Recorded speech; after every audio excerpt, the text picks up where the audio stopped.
हरे कृष्णा। आज हम श्रीमद् भगवद गीता के 11वें अध्याय का महात्म्य पढ़ेंगे। श्री महादेव जी कहते हैं, प्रिय, गीता के वर्णन से संबंधित रखने वाले कथा एवं विश्वरूप अध्याय के पावन महात्म्य को श्रवण करो। विशाल नेत्रों वाली पार्वती, इस अध्याय के अध्ययन का महात्म्य पूरा वर्णन नहीं किया जा सकता। इसके संबंध में सहस्त्रों कथाएं हैं। उनमें से एक यहाँ कही जाती है। प्रणिता नदी के तट पर मेघकर नाम से विख्यात एक बहुत बड़ा सुंदर नगर है।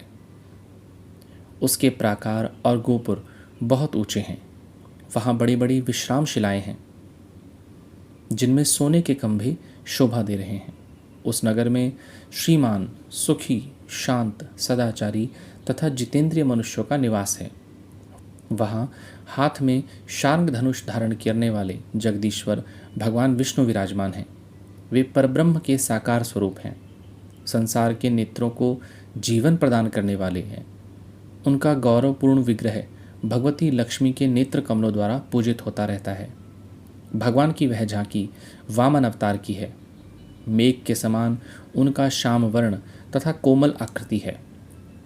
वक्षस्थल पर श्रीवत्स का चिन्ह शोभा पाता है। वे कमल और वनमाला से भूषित हैं। अनेक प्रकार के आभूषणों से सुशोभित हैं। भगवान वामन रत्नयुक्त समुद्र के सदृश जान पड़ते हैं। पीतांबर से उनके श्याम विग्रह की कांति ऐसी प्रतीत होती है मानो चमकती हुई बिजली से घिरा हुआ स्निग्ध मेघ शोभा पा रहा हो।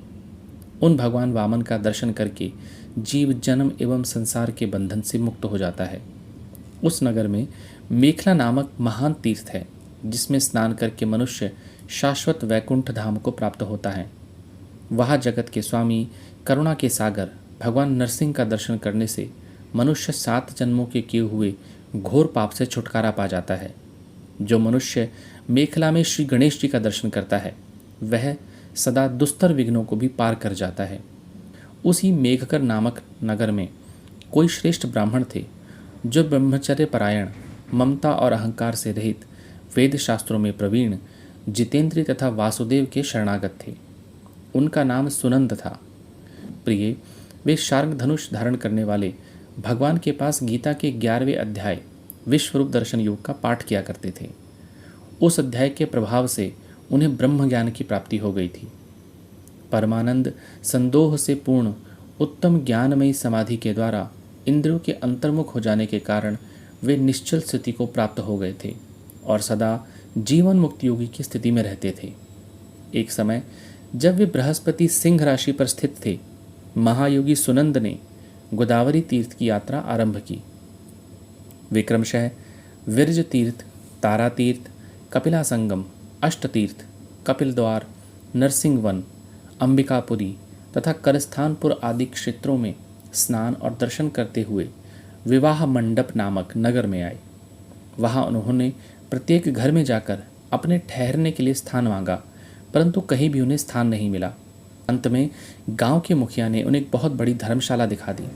ब्राह्मण ने साथियों सहित उनके भीतर जाकर रात में निवास किया। सवेरे होने पर उन्होंने अपने को तो धर्मशाला के बाहर पाया, किंतु उनके और साथी दिखाई नहीं दिए। वे उन्हें खोजने के लिए चल पड़े। इतने में ही मुखिया से उनकी भेंट हो गई। मुखिया ने कहा, मुनि श्रेष्ठ, तुम सब प्रकार से दीर्घायु जान पड़ते हो। सौभाग्यशाली तथा पुण्यवान पुरुषों में तुम सबसे पवित्र हो। तुम्हारे भीतर कोई लोकोत्तर प्रभाव विद्यमान है। तुम्हारे साथी कहाँ गए और कैसे इस भवन से बाहर आए, इसका पता लगाओ। मैं तुम्हारे सामने इतना ही कह सकता हूँ कि तुम्हारे जैसा तपस्वी मुझे दूसरा कोई दिखाई नहीं देता। विप्रवर, तुम्हें किस महामंत्र का ज्ञान है, किस विद्या का आश्रय लेते हो और किस देवता की दया से तुम्हें अलौकिक शक्ति आ गई है। भगवान, कृपा करके इस गांव में रहो, मैं तुम्हारी सब सेवा करूंगा। यूँ कहकर ग्रामपाल मतलब मुखिया ने मुनीश्वर सुनंद को अपने गांव में ठहरा लिया। वह दिन रात बड़ी भक्ति से उनकी सेवा टहल करने लगा। जब 7-8 दिन बीत गए, तब एक दिन प्रातःकाल आकर वह बहुत दुखी हो महात्मा के सामने रोने लगा और बोला, आज रात में राक्षस ने मुझे भाग्यहीन के बेटे को चबा लिया है। मेरा पुत्र बड़ा ही गुणवान और भक्तिमान था। ग्रामपाल के इस प्रकार कहने पर योगी सुनंद ने पूछा, कहाँ है वह राक्षस और किस प्रकार उसने तुम्हारे पुत्र का भक्षण किया है। ग्रामपाल बोला, ब्राह्मण, नगर में एक बड़ा भयंकर नरभक्षी राक्षस रहता है। वह प्रतिदिन आकर इस नगर के मनुष्यों को खा लिया करता था। तब एक दिन समस्त नगरवासियों ने मिलकर उससे प्रार्थना की कि हे राक्षस, तुम हम सब लोगों की रक्षा करो, हम तुम्हारे लिए भोजन की व्यवस्था करते हैं। यहाँ बाहर के जो पथिक आकर रात में नींद लेने लगे उनको खा जाना। इस प्रकार नागरिक मनुष्यों ने गांव के मुखिया द्वारा इस धर्मशाला में भेजे हुए पथिकों को ही राक्षसों का आहार निश्चित किया। अपने प्राणों की रक्षा के लिए उन्हें ऐसा करना पड़ा। तुम भी अन्य राहगीरों के साथ इस घर में आकर सोए थे, किंतु राक्षस ने उन सबको तो खा लिया, केवल तुम्हें छोड़ दिया। हे द्विजोत्तम, तुम में ऐसा क्या प्रभाव है, इस बात को तुम ही जानते हो।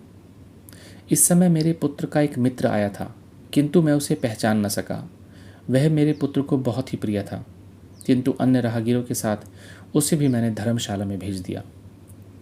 मेरे पुत्र ने जब यह सुना कि मेरा मित्र उस में प्रवेश कर गया है, तब वह उसे वहां से लाने के लिए गया, परंतु राक्षस ने उसे भी खा लिया। आज सवेरे मैंने बहुत दुखी होकर उस पिशाच से पूछा, ओ दुष्टात्मन, तूने रात में मेरे पुत्र को भी खा लिया। तुम्हारे पेट में पड़ा हुआ मेरा पुत्र कैसे जीवित हो सकता है? इसका कोई उपाय हो तो बताओ। राक्षस ने बोला, धर्मपाल, धर्मशाला के भीतर घुसे हुए तुम्हारे पुत्र के ना जानने के कारण मैंने उसका भक्षण किया है। अन्य पथिकों के साथ तुम्हारा पुत्र भी अनजान में ही मेरा ग्रास बन गया। वह मेरे उदर में जिस प्रकार जीवित और रक्षित रह सकता है, वह उपाय स्वयं विधाता ने ही कर दिया है। जो ब्राह्मण सदा गीता के 11वें अध्याय का पाठ करता हो, उसके प्रभाव से मेरी मुक्ति होगी और मरे हुओं को पुनः जीवन प्राप्त होगा। यदि कोई ब्राह्मण रहते हैं जिनको मैंने एक दिन धर्मशाला से बाहर कर दिया था, वे निरंतर गीता के 11वें अध्याय का जप करते हैं। इस अध्याय के मंत्र से 7 बार अभिमंत्रित करके यदि मेरे ऊपर वे जल छीट दें तो निसंदेह मेरा शाप से उद्धार हो जाएगा। इस प्रकार उस राक्षस का संदेश पाकर मैं आपके निकट आया हूं। तब ब्राह्मण ने पूछा, जो रात में सोए हुए मनुष्य को खाता है, वह प्राणी किस पाप से राक्षस हुआ? मुखिया बोले, ब्राह्मण, पहले इस गांव में कोई किसान ब्राह्मण था। एक दिन वह अगहनी के खेत की क्यारियों की रक्षा करने में लगा था। वहां से थोड़ी दूर पर एक बहुत बड़ा गिद्ध किसी राही को मारकर खा रहा था। उसी समय एक तपस्वी कहीं से आए, जो उस राही को बचाने के लिए दूर से ही दया दिखाते आ रहे थे। गिद्ध उस राही को खाकर आकाश में उड़ गया। उस तपस्वी ने कुपित होकर उस किसान से कहा, ओ दुष्ट हलवाहे, तुझे धिक्कार है, तू बड़ा ही कठोर और निर्दयी है। दूसरे की रक्षा से मुंह मोड़कर केवल पेट पालने के धंधे में लगा है। तेरा जीवन तो नष्ट प्राय है। अरे, जो चोर, दाढ़ वाले जीव, सर्प, पशु, अग्नि, विष, जल, गीध, राक्षस, भूत तथा बेताल आदि के द्वारा घायल हुए मनुष्यों की शक्ति रहते हुए भी उपेक्षा करता है, वह उनके वध का फल पाता है। जो शक्तिशाली होकर भी चोर आदि के चुंगल में फंसे हुए ब्राह्मण को छुड़ाने की चेष्टा नहीं करता, वह घोर नरक में पड़ता है और पुनः भेड़िए की योनि में जन्म लेता है। जो वन में मारे जाते हुए तथा और व्याघ्र की दृष्टि में पड़े हुए जीव की रक्षा के लिए छोड़ो छोड़ो पुकार करता है, वह परम गति को पाता है। जो मनुष्य गांव की रक्षा के लिए और व्याघ्र, भीर तथा दुष्ट राजाओं के हाथ से मारे जाते हैं, वे भगवान विष्णु के उस परम पद को पाते हैं जो योगियों के लिए भी दुर्लभ है। सहस्त्र अश्वमेध और 100 वाजपेयी यज्ञ मिलकर शरणागत रक्षा की 16वीं कला के बराबर भी नहीं हो सकते। दीन तथा भयभीत जीव की उपेक्षा करने से पुण्यवान पुरुष भी समय आने पर कुंभीपाक नाम के नरक में पकाया जाता है। तूने दुष्ट गिद्ध के द्वारा खाए जाते हुए राही को देखकर उसे बचाने में समर्थ होते हुए भी इसकी रक्षा नहीं की। इससे तू निर्दयी जान पड़ता है, अतः तू राक्षस हो जा। हलवाहा बोला, महात्मन, मैं यहाँ उपस्थित अवश्य था, किंतु मेरे नेत्र बहुत देर से खेत की रक्षा में लगे थे, अतः पास होने पर भी गिद्ध के द्वारा मारे जाते हुए इस मनुष्य को मैं नहीं जान सका, अतः मुझ दीन पर अपना अनुग्रह करिए। तब तपस्वी ने कहा, जो प्रतिदिन गीता के 11वें अध्याय का जप करता है, उस मनुष्य के द्वारा अभिमंत्रित जल जब तुम्हारे मस्तक पर पड़ेगा, उस समय तुम्हें शाप से छुटकारा मिल जाएगा। यह कहकर वह तपस्वी ब्राह्मण चले गए और वह हलवाहा जो था वो राक्षस हो गया। हे ब्राह्मण, अब तुम चलो और 11वें अध्याय से तीर्थ के जल को अभिमंत्रित करो, फिर अपने ही हाथ से उस राक्षस के मस्तक पर उसे छोड़ दो। मुखिया की यह सारी बात सुनकर ब्राह्मण का हृदय करुणा से भर आया। वे बहुत अच्छा कहकर उसके साथ राक्षस के पास चल पड़े। वे ब्राह्मण योगी थे। उन्होंने विश्वरूप नामक 11वें अध्याय से जल अभिमंत्रित करके उस राक्षस के मस्तक पर डाल दिया। गीता के 11वें अध्याय के प्रभाव से वह शाप से मुक्त हो गया। उसने राक्षस देह का परित्याग करके चतुर्भुज रूप धारण कर लिया तथा उसने जिन सहस्त्रों पथिकों का भक्षण किया था वे भी शंख चक्र एवं गदा धारण किए चतुर्भुज हो गए। तत्पश्चात वे सभी विमान पर आरूढ़ हुए। इतने में ही मुखिया ने राक्षस से कहा, हे निशाचर, मेरा पुत्र कौन है, उसे बताओ।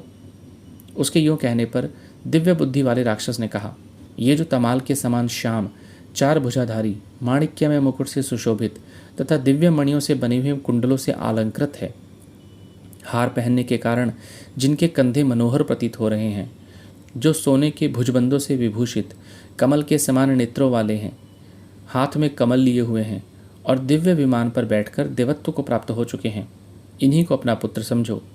ऐसा सुनकर उस ग्रामपाल ने उस रूप में अपने पुत्र को देखा और उसने अपने घर ले जाना चाहा। यह देखकर उसका पुत्र हंस पड़ा और उस प्रकार कहने लगा।